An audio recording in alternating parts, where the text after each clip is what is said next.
अब आप ये भी जान लीजिए कि भयंकर युद्ध के बीच में रिश्वतखोर और घोटालेबाज यूक्रेनी सैन्य अफसरों की वजह से यूक्रेन को कितना नुकसान हुआ है। कुछ रिपोर्ट के दावों के मुताबिक रूस ने यूक्रेन के पास मौजूद नाटो के 30% हथियारों को पूरी तरह से तबाह और बर्बाद कर दिया है। यूक्रेनी सेना भी मानने को मजबूर हुई है कि यूक्रेन के पास मौजूद नाटो के 30 से 31% हथियार मरम्मत के लिए कारखाने भेज दिए गए हैं। अब सवाल उठता है कि अगर 60 से 61% नाटो के हथियार यूक्रेन युद्ध में नहीं इस्तेमाल कर पा रहा है, तो फिर बचे हुए 40% नाटो के हथियारों से यूक्रेनी सेना जंग कैसे जीतेगी? शायद यही वजह है कि यूक्रेन अभी तक बखमूत पर दोबारा कब्जा नहीं कर पाया है। शायद यही वजह है कि रूस ने यूक्रेन के पूर्वी इलाके में 35% इलाके पर कब्जा कर लिया है। शायद यही वजह है कि रूस ने दक्षिणी यूक्रेन और दक्षिण पूर्वी यूक्रेन के 20% इलाके पर पूरी तरह से कंट्रोल कर लिया है। और यही सबसे बड़ी वजह है कि अमेरिका, फ्रांस, ब्रिटेन, जर्मनी जैसे नाटो देशों का भरोसा यूक्रेनी सेना और ज़ेलेंस्की से पूरी तरह से उठ चुका है। इसीलिए इन नाटो देशों ने भारी हथियार और लंबी दूरी की मिसाइलें अभी तक यूक्रेन नहीं पहुंचाई हैं। जानकारों के मुताबिक इसीलिए ज़ेलेंस्की ने कैमरे के सामने अपने देश के भ्रष्ट सैन्य अफसरों को बर्खास्त किया है, ताकि नाटो का भरोसा यूक्रेनी सेना और यूक्रेन पर बना रहे।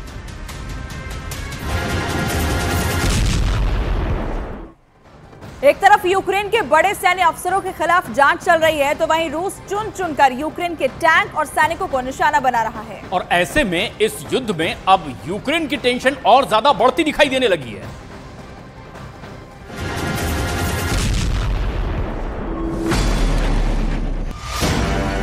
यूक्रेनी जनरल खा गए नाटो के हथियार। Одеська, Київська, Львівська. Хтось брав готівкою, хтось криптовалютою. Хіба що в цьому різниця? Цинізм всюди однаковий. Незаконне збагачення, легалізація незаконно отриманих коштів, неправомірна вигода, незаконне переправлення військовозобов'язаних через кордон. राष्ट्रपति ज़ेलेंस्की भले ही अपने सैन्य अफसरों पर सख्त कार्रवाई करने का दावा कर ले कि वो यूक्रेनी सेना में किसी भी घूसखोर और भ्रष्ट अफसरों को टिकने नहीं देंगे, लेकिन अब बहुत देर हो चुकी है। दुनिया भर में मौजूद वॉर एक्सपर्ट्स तक कहने लगे हैं कि यूक्रेन को रूस ने नहीं हराया है, यूक्रेन को यूक्रेनी सेना हरा रही है। डॉलर का लालच, रूबल का चस्का यूक्रेनी अफसरों को अंधा बना चुकी है। उन्होंने यूक्रेन की मौत का सौदा कर लिया है। हालात ये हो गए हैं कि एक तरफ रूस चुन चुन कर नाटो के हथियारों को तबाह कर रहा है, तो वहीं दूसरी तरफ 4 जून के बाद से सिर्फ 60 दिन के अंदर 43,000 से ज्यादा यूक्रेनी सैनिक रूसी सेना पर हमला करते वक्त मारे गए हैं। रूसी सेना के पास यूक्रेनी सेना के एक हथियारों और उनकी लोकेशन की इतनी सटीक जानकारी पहुंच रही है, जिसकी वजह से रूस पॉइंट ब्लैंक रेंज से यूक्रेनी सेना पर हमला कर रहा है। हैरानी की बात तो यह है कि जहां यूक्रेन पूरी दुनिया को डंके की चोट पर बता रहा है कि उसने रूस के 2,54,000 के करीब सैनिकों को 17 महीने से ज्यादा की जंग में मार डाला है और रूस हार रहा है, वहीं हकीकत में यूक्रेन जंग हार रहा है।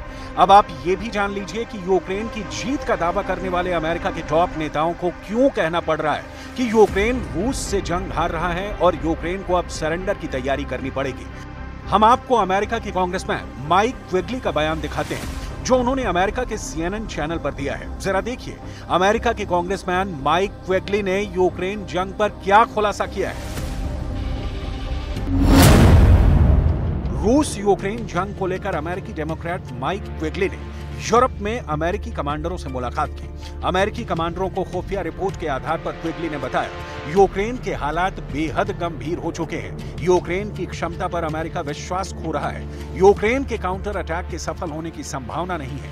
यूक्रेनी सेना का काउंटर अटैक रूस की पहली रक्षा पंक्ति को भी तोड़ने में सफल नहीं हो पाया है। अब हालात बेहद गंभीर हैं। कीव को मॉस्को से बातचीत करनी पड़ेगी। माइक क्विगली ने अपने दावों में यहां तक इशारा कर दिया है कि यूक्रेन को सरेंडर करना पड़ सकता है।